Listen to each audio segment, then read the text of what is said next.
action, let's go. trouble 찾으러. Warahmatullahi wabarakatuh. Halo semua, saya Najma Nafiara Fati Akbar. Saya Davina Wulandari. Selamat datang di podcast kami.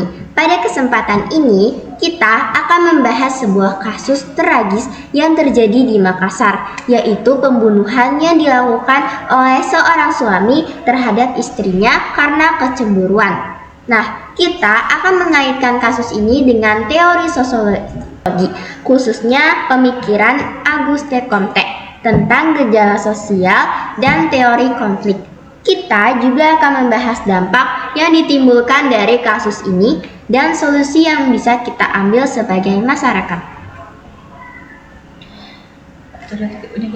Kasus ini melibatkan seorang pria bernama Hengki yang membunuh istrinya yang bernama Jumanti pada tahun 2017 karena kecemburuan yang dialami oleh Hengki. Kasus ini terungkap pada 2024 tahun ini, berarti ketika putri mereka bernama V yang melaporkan kejadian tersebut kepada pihak kepolisian.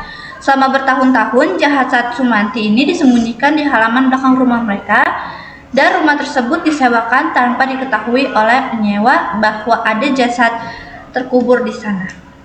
Oke, selanjutnya kronologis lebih jelasnya lagi akan diceritakan oleh Najma. Nah, jadi Hengki membunuh istrinya yang bernama Jumiati pada tahun 2017 setelah mencurigai istrinya berselingkuh dengan mantan pacarnya. Hengki menganiaya Jumiati selama 3 hari hingga akhirnya Jumiati meninggal dunia. Nah, parahnya lagi, setelah kejadian itu, Hengki mengubur jasad istrinya di halaman belakang rumah mereka dan menutupinya dengan pasir dan semen. Selama 5 tahun berikutnya, rumah tersebut disewakan kepada penyewa yang tidak mengetahui adanya jasad di dalamnya. Nah, pada 2024, putri mereka yang berinisial V yang saat kejadian masih berusia 4 tahun melaporkan kasus ini kepada polisi setelah menyimpan rahasia tersebut selama bertahun-tahun.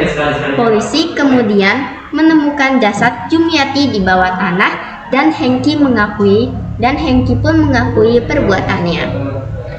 Jadi kasus ini kita akan kaitkan ke pengertian dari Auguste Comte. Menurut Auguste Comte, sosiologi adalah ilmu yang mempelajari tentang gejala-gejala sosial dalam masyarakat dengan pendekatan yang rasional dan ilmiah. Auguste Comte ini menekankan bahwa masyarakat dapat dipahami melalui observasi terhadap pola-pola sosial yang terjadi secara berulang. Pada kasus ini, kita dapat melihat dinamika konflik dalam masyarakat.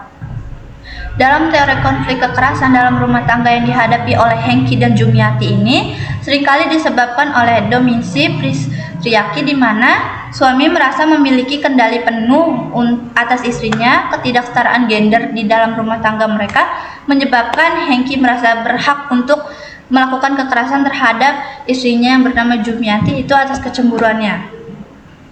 Nah, jadi dalam pandangan sosiologi menurut Auguste Comte, setiap kejadian sosial seperti kekerasan dalam rumah tangga bisa dipelajari dan dijelaskan secara rasional dan ilmiah. Kekerasan yang dilakukan Hengki terhadap Jumiati menunjukkan adanya masalah dalam hubungan keluarga mereka. Konflik ini bukan hanya soal pribadi antara Hengki dan Jumiati, tetapi juga terkait dengan norma sosial yang berlaku, seperti pandangan bahwa laki-laki harus mengendalikan atau mendominasi hubungan. Kekerasan ini adalah gejala dari ketidakadilan dalam hubungan, di mana salah satu pihak, dalam hal ini Jumiati, dirugikan. Nah, lalu apa sih dampaknya? Nah, khususnya dampak terhadap keluarganya ya. Kekerasan dalam rumah tangga ini memberikan dampak yang sangat besar bagi keluarga. Anak-anak menjadi korban tidak langsung dari kekerasan ini, terutama V yang menyaksikan kekerasan tersebut di usia yang sangat muda. Miris banget ya. Jadi tentunya trauma psikologis yang dialami V dan adiknya akan mempengaruhi perkembangan emosional dan sosial mereka di masa depan. Kasus ini juga menunjukkan adanya disgregasi sosial di masyarakat sekitar. Ketidakpedulian terhadap tanda-tanda kekerasan di rumah tangga si Hengki dan Jumiati ini menyebabkan kasus ini berlangsung tanpa terdeteksi bertahun-tahun. Masyarakat seharusnya lebih waspada dan lebih peduli tanda-tanda kekerasan di lingkungan mereka. Nah, kasus ini juga mencerminkan bagaimana ketidaksetaraan gender dapat merugikan perempuan dalam keluarga. Perempuan seringkali menjadi korban kekerasan dan tidak memiliki suara dalam relasi. Kekuasaan yang tidak seimbang seperti yang dialami oleh Jumiati. Nah, jadi apa nih solusinya? Solusi yang pertama adalah meningkatkan kesadaran masyarakat tentang pentingnya mengenali dan melaporkan kekerasan dalam rumah tangga. Masyarakat harus dididik tentang bahaya KDRT dan pentingnya memberikan dukungan kepada para korban. Pendidikan ini dapat dilakukan melalui kampanye publik dan edukasi di sekolah dan melalui media-media lainnya. Yap, bener banget. Perempuan juga perlu diberdayakan secara sosial dan ekonomi agar mereka tidak merasa terjebak dalam hubungan yang berbahaya.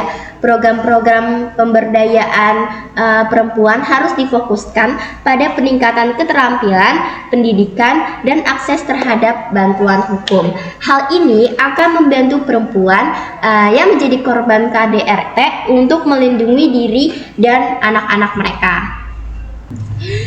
Mari kita semua lebih waspada terhadap tanda-tanda kekerasan di sekitar kita dan berani untuk melaporkannya. Dengan demikian, kita dapat membantu mencegah kasus-kasus tragis ini terjadi di masa depan. Semoga tidak ada lagi kasus tragis seperti ini yang terjadi. Dan jika kita melihat kasus ini, kita harus berani melaporkan kepada pihak yang berwajib. Ya, sekian podcast dari kami. Kurang lebihnya